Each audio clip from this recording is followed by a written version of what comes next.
तुम्हाला बोनेट मध्ये एका टँक वरती दिसेल हे आहे शॉवर. तुमच्या काचावरती जेव्हा पावसाळ्यात वगैरे पुढून ट्रक चालला तरी घाण उडते टायरने आणि तुम्हाला दिसत नाही समोर. अशा वेळेस याचा वापर एक बटन आहे इंडिकेटरच्या विरुद्ध बाजूचे जे बटन आहे ते वायपर बटन. त्याला जर काही गाड्यांना वर पुश केलं की शॉवर चालू होते, काही गाड्यांना एक बटन आहे त्याच रोडला पुश केलं नंतर पाणी येते. मी ते नंतर दाखवेल गाडीमध्ये. ते बघा हे सिम्बॉल फक्त बोनेटमध्ये आहे, मी ते नंतर दाखवतो. त्यानंतर सध्या आता या दोन लाईट्स पण नवीन गाड्यामध्ये आहेत. ते जर तुमच्या गाडीतलं कुठलं डोअर ओपन राहिलं तर ते डॅशबोर्डमध्ये दाखवते. आता काही गाड्यांना अशी सुविधा आली आहे की तुमच्या कोणत्या साईडचं डोअर ओपन आहे ते पण दाखवते. अशा प्रकारचं डोअरचं चिन्ह आलं ज्या जुन्या गाड्या आहेत त्यांना फक्त एकच चिन्ह आहे, ते कुठलं ओपन आहे ते आपण बघायचं. जर लूज लागलं तरी हा लाईट लागतो. पूर्वीच्या गाड्यांना नव्हतं हे. जरा खडखड वाजायला चालू केलं की ड्रायव्हर म्हणायचा दरवाजा बसला नाही कुठला. पण आता ते बघायची गरज नाही किंवा आवाज नाहीच आहे सध्या गाड्यांना. व्हायब्रेशन वगैरे जे होतं पूर्वीच्या गाड्यांना याच्यामध्ये नाही आहे, आवाज बिलकुल येणार नाही. त्यामुळे मग सिम्बॉल बघणं आवश्यक आहे. डॅशबोर्डमध्ये कुठलाही लाईट लागला नाही पाहिजे. ज्यावेळेस तुमचं इंजिन चालू होत आहे त्यावेळेस कसलाच लाईट लागू नाही पाहिजे.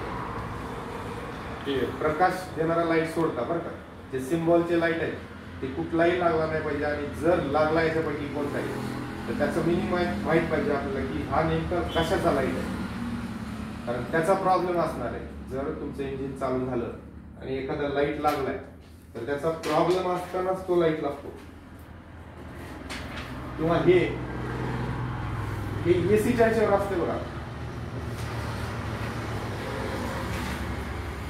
एक एसीचे बटन असतात दोन, एक हॉट कूल. काही बटन फिरवायचे आहेत, काही प्रेस बटन.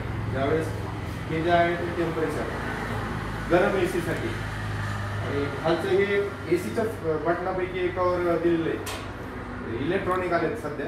पूर्वी मारुती 800ला वगैरे असं ओढून धरलं की ते बाहेरची हवा आतमध्ये घेण्यासाठी हा सिम्बॉल. बाहेरची हवा आहे, वातावरणातली हवा, तुमचे काच बंद असताना पूर्णपणे मधल्यामध्ये हवा ठेवायची असेल. समजा भरपूर ऊन चालू आहे आणि उन्हामध्ये तुम्हाला फक्त थंड हवाच घ्यायची तर अशा वेळेस हे बंद करायचे. हे जर बाहेर ओढलेलं किंवा चालू बटन असेल तर हे बंद करायचं, तर तुमची गाडीतल्या गाडीतच पूर्ण थंड हवा राहील. जर समजा आता मध्ये थंडी वाजायली आणि बाहेर गरमी बऱ्याच वेळेस घडतंय समजा, तर त्याच्या वेळेस मग हे चालू करायचं. तुमची हवा ऑटोमॅटिक मध्ये हे त्याच्यासाठी. त्याच्यामधला हा खालचा कशाचा आहे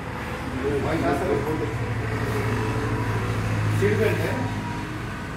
हा ज्यावेळेस लाईट ब्लिंक होतो, आता जुन्या गाड्यांना ब्लिंकिंग ट्युनिंग नाही, आवाज करत नाही, हा फक्त चमकतो, बंद चालू होतो. आपल्या गाडीला तसंच येतो. सीट बेल्टचा लाईट आहे.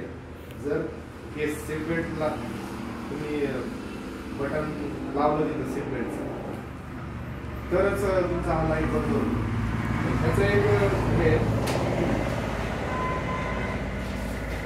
असा एक लाईट असतो याच्यामध्ये डिफरंट. हा आहे एअर बॅग.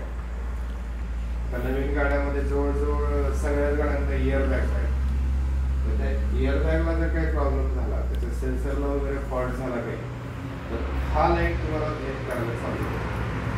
मग तुम्हाला पटकन मेकॅनिकल सिस्टम चालून बघायचं आहे तो प्रॉब्लेम. आता हे जे सगळं सांगायला तुम्हाला हे काय तुम्ही स्वतः करणार नाहीत ते, पण एखाद्या अनोळखी ठिकाणी गेलात तुम्ही, आपल्या शहराच्या बाहेर गेलात आणि हे जर कुठले लाईट लागायले आणि तुम्ही एखाद्या मेकॅनिकलला सांगितलं की बघा बरं हा लाईट कसला लागायला काय, जे अनोळखी मेकॅनिकल असतात ते बरोबर तुमचं हे कुठलं तरी वायर निघालेलं असते, काहीतरी फॉल्ट असते, त्याला बाजूला ठेवून दुसरेच काढते. तुम्हाला काही कळत नसतं त्याच्यामध्ये. 10-5 हजाराला सेन्सर वगैरे 10-5 हजाराची कमीत कमी 4-5 हजारापासून ते 10-5 हजारापर्यंत किंमत आहे सेन्सरची. आता इलेक्ट्रॉनिक गाड्या ज्या आहेत, मग हा लाईट लागला ते काही 1 मिनिटात घालू शकतात. सरळ सरळ वेळात काढतात ना ते, त्याला काही दररोज तुम्ही येणार नसतं. त्यासाठी मी हे सगळे सिग्नल सांगावे. किमान तुम्ही जर असं डायरेक्टली सांगितलं, बघ बरं काय झालं, एअर बॅग सलाईन दाखवायला, बघ चेक कर, त्याला काय जाणवेल, या व्यक्तीला पूर्णपणे माहिती आहे सगळं आणि आपण त्यात फसवू शकणार नाही. मग तो योग्य काम करायला चालू कर. नाहीतर मग दुसरेच काहीतरी सेन्सर काढून बरोबर ते काढायला चालू कर. अनोळखी मेकॅनिक. त्यामुळे शक्यतो आपण मेकॅनिकल वगैरे चॉईस करून एकाच ठिकाणी दाखवावं प्रत्येक वेळेस. त्यानंतर आता हे जवळजवळ डिझेल गाड्यांना हे सिम्बॉल असते. ज्यावेळेस आपण स्विच टाकतो त्यावेळेस एक काही सेकंदासाठी हा लाईट लागतो,